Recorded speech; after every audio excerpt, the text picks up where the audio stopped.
All right, I know what you're thinking. Where is he?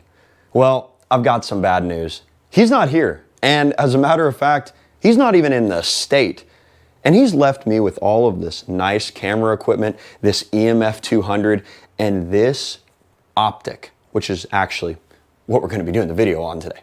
So he's going to be back soon, don't worry. He wanted me to do my own video, as he alluded to the last one, but he actually does not know that I'm doing this right now.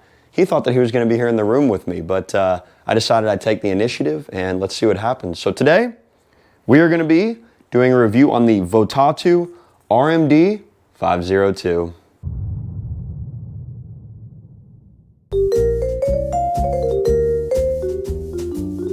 All right, now, I am actually a firearms guy. Before I ever got into airsoft, before I ever got into any of this, I am a huge fan of firearms. So, I am personally a Trijicon man. When I see something like VOTATU RMD502, I don't even know what that is. I don't know the company. I'm not familiar with the product. I'm going to come at this with a grain of salt as a Trijicon fan. And for those of you who also like Trijicons, I'm sure you can feel me here. This is only $120 on Amazon, so I'm actually not expecting anything too incredible, but I could be wrong. Now, let's go ahead and take it out of the case, and I'm going to do this for Stumpy. All right, let's pull that off. And losing the instructions, we have right here the RMD502. And this is actually a pretty nice optic. I am actually fairly surprised by the build quality. This thing feels really strong.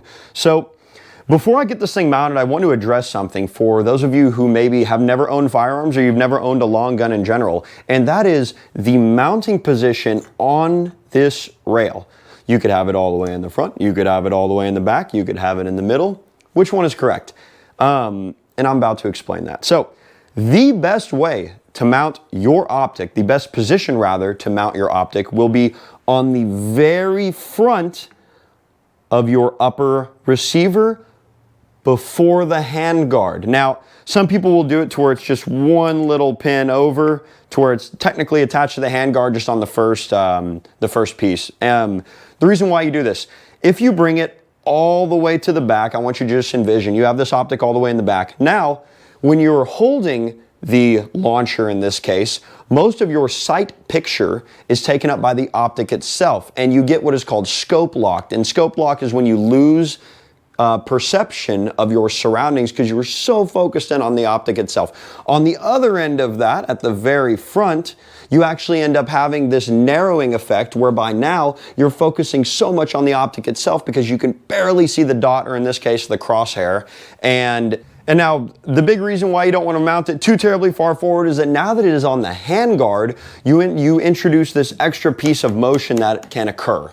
The handguard is a totally separate piece from the receivers, and because of that, you don't want there to be any movement. So as a matter of fact, it might just be better to get it on this first pin and on the upper receiver itself, and that's actually what you have right here. So let's go ahead and get this thing mounted. For that, I am going to need an Allen key set, which I don't seem to have on me.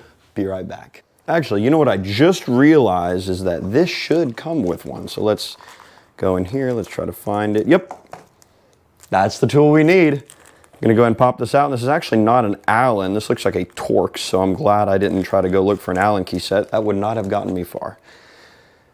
Now, I'm going to go ahead and loosen this real quick. Okay. As you saw in the last video, I am a horrible shot with open optics, so hopefully this is going to help me out, and we're actually going to conduct some testing. I still have plenty of those 3.6 gram rounds left, and we're going to make good use of them. So let's go ahead and line this up on the first one.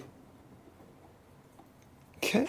And it is actually really important to make sure that this holds into place. You have this, I'll show you real quick. This side portion right here likes to move up and down a little bit. You want to make sure that that is pressed in against those springs so that whenever you do mount it, you don't have to worry about it wiggling at all. So I maybe didn't explain that the best way, but I would make sure to hold tension on that while you're screwing this in. And prior to doing the initial shooting, I will go through and sight this in properly so I'm not really inaccurate. I want to actually be able to hit something, which again, we'll see. All right, gonna finish screwing this in real quick. And actually, prior to sighting it in, I'll go ahead and turn the optic on so that you can see what the sight picture looks like. According to the instructions, there are 3 different optic choices. You can either have the dot, straight up crosshair, or the crosshair without the dot in the center.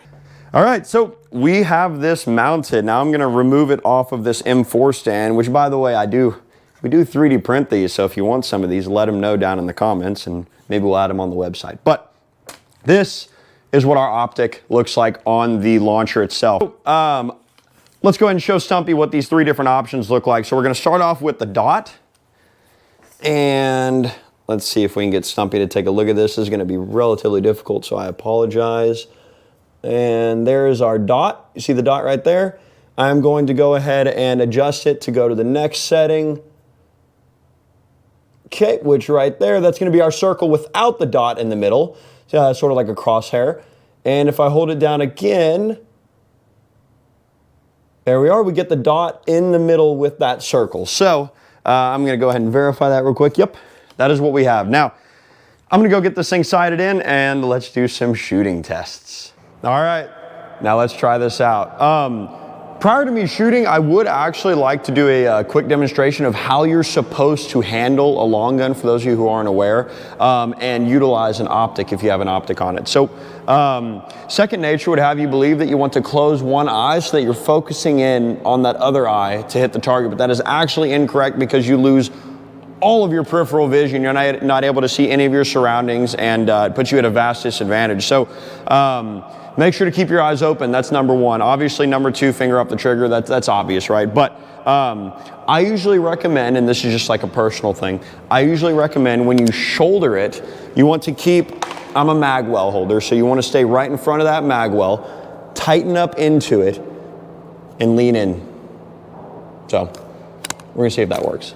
And I've already sighted it in a little bit.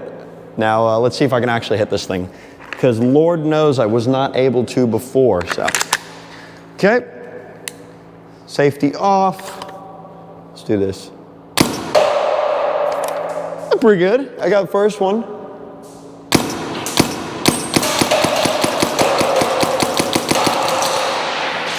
Ah, this thing rips. Yeah, it needed an optic. That's exactly what it needed. Now, me personally, I'm actually using the dot, and it worked fantastic. Again, you do have 2 other options with this. You know, for a $120 optic, this thing absolutely rips. I may actually be getting one of these for my AR. Again, I'm a huge Trishicon fan. I like Trishicon RMRs, specifically on like Glocks, of course. But for a long gun, for something that is not too terribly expensive, but still is really effective, I could definitely see myself going with this. So yeah, let's take it back into the office. All right, that was awesome. Now, I judged it in the beginning. I will admit, I was wrong. I thought 120 bucks on Amazon, it's probably gonna be garbage. I was wrong. It did not move at all during the shooting. It stayed true. My accuracy, although still horrible, was improved by the usage of this optic. And once again, this is the VOTATU RMD502. We will make sure to leave a link down in the description below. And thank you so much for watching. I want to apologize in advance. This is my first time ever doing anything like this. I am not at all accustomed to doing any sort of videography. I just came in to process some orders and figured I would give it a try. So thanks so much for editing this, Dad. All right, we'll see you all in the next one. Bye-bye.